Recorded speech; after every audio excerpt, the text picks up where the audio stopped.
Okay, thank you. Hello, everyone. I'm Matt Lockridge from Westwood. I'm very excited to be here today, and thank you again for taking the time. I was telling my wife and kids last night what I was doing today and who I was speaking to, and my 5-year-old said, "That's great, Dad, now you'll go to heaven." So my whole family is excited I'm here today. What I thought I would do is give you an overview of Westwood, talk a little bit about our investing philosophy and process, go through our outlook of the markets, how we see the world from our vantage point, and then we'll be happy to take questions at the end.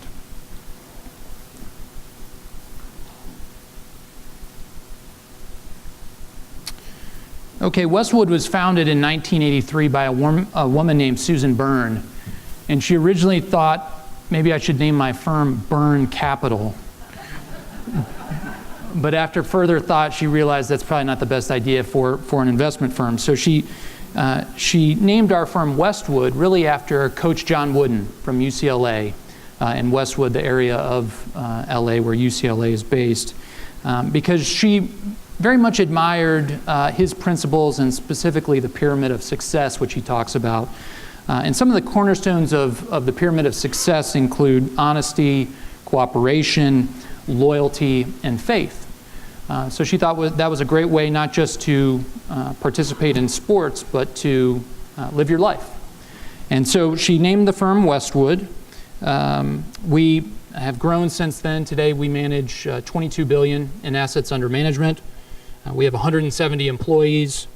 About a third of those are investment personnel. And we are an institutional asset manager and a wealth manager for high net worth individuals. The next slide shows a little bit more detail about our product lineup. We started with U.S. equities back in the 80s. Our first product was actually called Defensive Equity. And since then, we've changed the name to Large Cap Value, and we've grown our U.S. value equity offerings, and we've also expanded into multi-asset capabilities as well as liquid alternatives. These products are available through separately managed accounts, mutual funds, UCITS funds, and also commingled funds that were just mentioned, and I'll talk about that in more detail in the coming pages. As we think about our competitive edge or how we're different, first and foremost, we think our risk management capabilities really set us apart. It's as part of all of our strategy, our focus on limiting downside risk is really key to what we do day in and day out. Also, our ability to customize accounts for clients given their specific goals and objectives.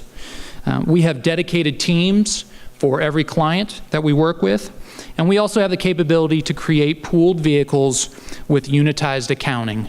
And again, I'll talk on that in more detail in a minute. Now I want to shift to our investment philosophy and process. So how we go about this on a day-to-day basis. We are a value investment manager, but we do focus on the higher quality end of the spectrum. So we are not distressed investors. We're not looking for significant turnarounds. We're essentially trying to buy great businesses when they're trading at a discount to intrinsic value. And we do this through fundamental bottom-up research. And key to our process is uncovering what we call asymmetric reward-to-risk opportunities, which simply means the upside potential is materially greater than the absolute downside risk we're taking. And we will only invest client capital when we feel the downside on the investment is limited and frankly identifiable. There's a lot of opportunities we look at where there are too many variables, it's too gray, and you really can't assess the true downside risk. So we will only invest when we feel comfortable in that downside and the upside is materially greater. From a process standpoint, we are team-based. We research companies in teams. We manage portfolios as teams. We really do feel that we are better than any one individual, and we've created a repeatable process over time.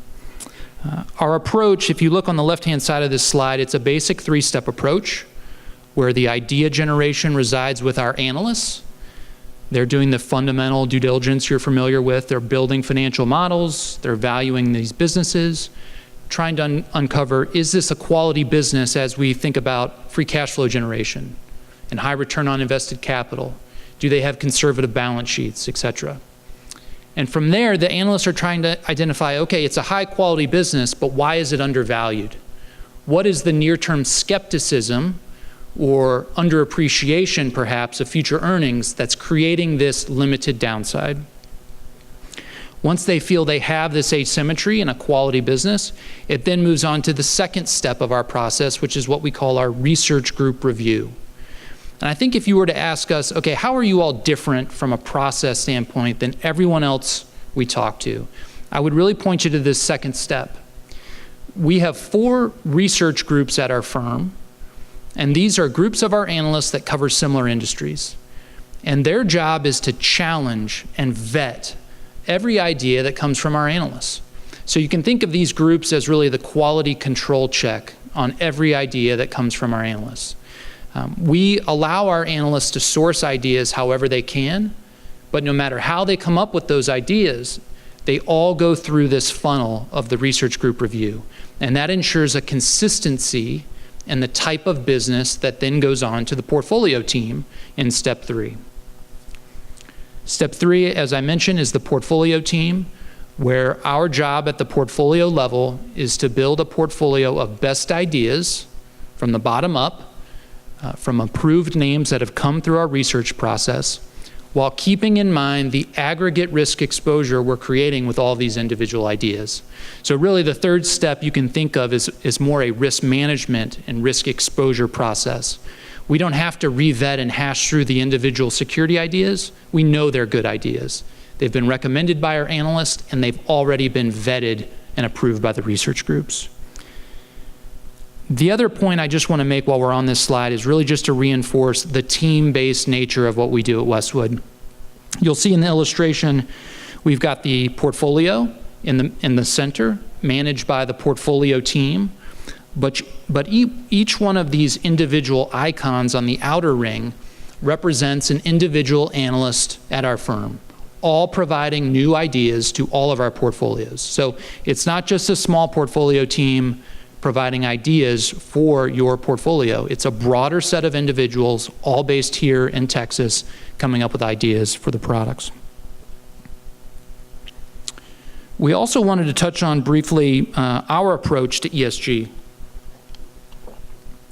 We've created 2 governing structures at our firm related to ESG. One is at the corporate level and one is at the investment team level, with the goal of creating leadership and accountability for ESG throughout the organization.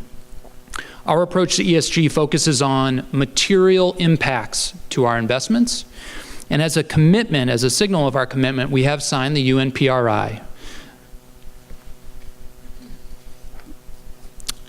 Taking this a little further to really give you a sense for how we've integrated this into our process. First, ESG analysis, both internal and the use of third-party sources, is truly embedded in our research process, that 3-step approach I referenced earlier. We also engage heavily with our companies that we invest in. We talk to every management team of the companies we invest in. We find a lot of value in this. And it allows us to have a dialogue and also a check on progress for various ESG initiatives. We also use proxy voting as a way to address corporate governance issues and encourage actions to enhance value. And then lastly, from a reporting standpoint, as a signatory of the UNPRI, we do use their reporting structure. We manage about $3.5 billion in ESG assets today. You can see the breakdown on this slide. 80% roughly of these assets come from domestic clients, with the other 20% being international-based institutions. I wanted to touch on our balanced products specifically. I know we referenced and showed all of the product offerings at our firm.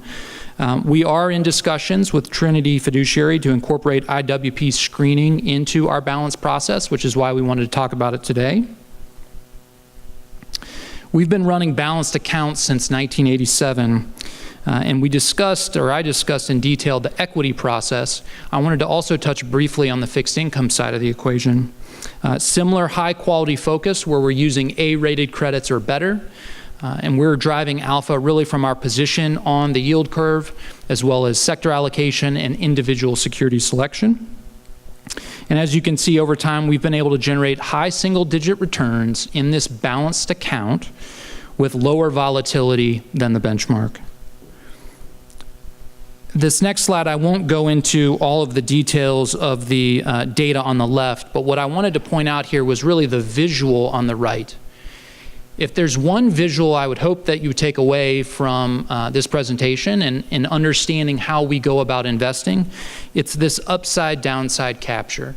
So this gets back to our founder, Susan Byrne, and her view of defensive investing, our focus on high-quality companies, and it shows up in the performance statistics. In strong up markets, our goal is to keep up as best we can, but in more difficult down markets, we've shown a consistent ability to outperform. So using that asymmetry over an investment cycle, we've driven alpha for our clients. One additional point specifically on Catholic values customization is our ability to create screened, pooled vehicles with unitized accounting. The reason why we feel this is important is it allows for better data analytics at the diocese CFO level. It also allows for cost effectiveness to the end client. And we would love to continue the dialogue. If there are further questions, we're happy to take them after the presentation at our booth. Now, shifting gears a bit to a quick review of the markets and our outlook going forward. So in the second quarter of 18, U.S. equity markets were obviously very strong. We saw gains across all market cap spectrums. From a sector standpoint, energy was the best performing area. We saw a rise in the commodity price of about $10. In our view, that was a combination of strong demand globally, as well as some supply constraints, specifically here in Texas, in the Permian Basin. On the flip side, financials were the biggest laggard. We saw a yield curve compression, which has actually continued into the third quarter, as well as, in our opinion, disappointing loan growth numbers out of many financial institutions, which is causing a downward revision of earnings in the sector. One interesting point that we did see during the quarter was the outperformance of those companies ramping CapEx year over year. Now, the reason why we think this is important is we get the question a lot, well, what could elongate this economic and investment cycle? What could make the markets go up significantly from here? We would point you to this point. Specifically, if you look at the S&P 500 by quintile in terms of CapEx growth year over year, what you saw is a 200 basis point outperformance of the highest growth in CapEx companies. So what that tells us is there's the opportunity for this virtuous cycle where the market rewards companies investing in their business, more companies start doing that in productivity enhancing initiatives, which grow their future earnings, that then elongates the market run, and equities should follow. As we look ahead, from a macro standpoint, we feel the U.S. is actually in a very good position. We just put up 4% real GDP growth in the second quarter. We think if you look at 3Q, the Atlanta Fed's GDP Now tracker is also running over 4%. From a earnings growth standpoint, the S&P put up 20% year-over-year growth in the second quarter. We expect a similar type growth rate in 3Q and 4Q. And this isn't just funny year-over-year math because of tax reform. You're seeing broad-based strength and an acceleration in revenue. If you just think of some more recent data points, Walmart and Target just put up their best same-store sales numbers in over a decade. So there's fundamental consumer strength in our economy right now. And it's not just large caps. The small cap asset class is hitting new highs and is actually outperforming large cap year to date. Areas that we're monitoring closely, we are watching gasoline. On a year-over-year basis in the first half, we're up 16% year-over-year. If we were to see another step up significantly higher in gasoline, that would be a direct tax on the consumer. It would make us incrementally more cautious. Also, we're continuing to watch the trade rhetoric. At this point, the size of the tariff impact is nowhere near the benefit we've seen from fiscal tax reform, repatriation, et cetera. But it is something we're watching.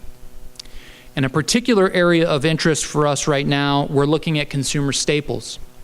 So this has been a sector of the market that's underperformed. It's actually been the worst area of the market domestically over the last year. As we look ahead, we expect lower overall equity market returns relative to what we've seen over the last 10 years. In that type of lower return environment, we expect the dividend return to represent a larger portion of your total return. The consumer staples area has a very attractive dividend yield on many companies, as well as a growing dividend stream. So you can think of this like fixed income with a growing coupon, which we like a lot. But on a fundamental basis, there are a number of traditional packaged food, household products companies that have the characteristics we like at Westwood: high return on invested capital, durable competitive advantages such as brands or scale, and they're also not economically sensitive. So if we do hit a rougher part of the market cycle, we expect consumer staples to do well, and we're actively adding them to the portfolio. So with that, we just want to say thank you again